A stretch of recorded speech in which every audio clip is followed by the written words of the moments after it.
next with 29 points to their numbers. But along with that, on to the first.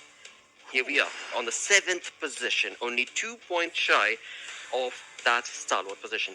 Yeah, but Stalwart, hey, even if they're in top 6, the next team, it's all about gathering that opportunity with the most brilliant way. Right now, I-8 is one of those Pakistan teams that everyone knows will deliver, and they are delivering. Tomorrow's day is going to be really important for all the Pakistan fans out there because they are all the I-8 fans, to be honest, specifically right now. The other teams are going to be there, but for Pakistan, tomorrow is going to be a really important day. Yeah, absolutely. And my correction there, it was 4-point difference, but nevertheless, as you mentioned, Stalwart Esports has already been invited, so that is looking okay, no worries at all. But as we move on forth to the next page, that is where I'm anticipating things to get a little tricky and interesting. Well, they do. Falling down a bit. Yeah, they do get very interesting. As we do see A1 Esports, Zeus Esports take a tumble, Seal Esports, I mean, it is going to be quite interesting to see where they end up finishing after the matches tomorrow, because now the differences are looking really intense. We have Zeus Esports sitting over there with 80 points, 79 for Train to Kill, and the team on the 8 was with 90. Johnny, a spoiler.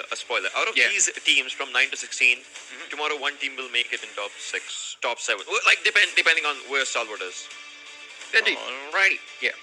There is definitely a possibility. Because again, I mean, you talk about those points themselves, right?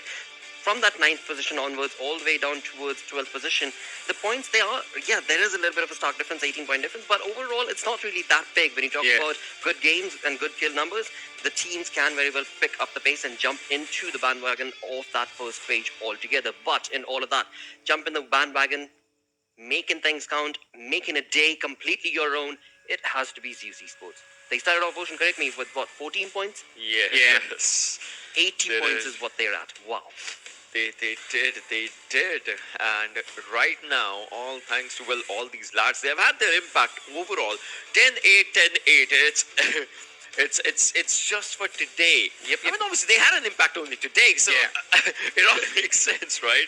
I mean, but this is the team that we were waiting to witness from day one. That is what we wanted. This is the performance that we were waiting for them to deliver. Now they've finally done it.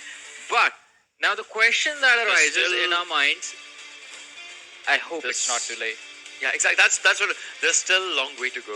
Yeah, there is. And again, I mean, they have picked up the pace, but once again, to be very brutally honest about the fact, the way Zeus Esports played in the previous season compared to this one, it's still not the same exact Zeus Esports that we saw. So there is still a lot more expectation from my side at least, but overall, things are definitely working in their favor because again, I mean, 14-point to 80-point lead, incredible play from Zeus Esports, of course. But with that, as we move on forth, let's have a look at the kill leaders coming in for today. And on top, he is just on a lead of his own. The $1,000, he's just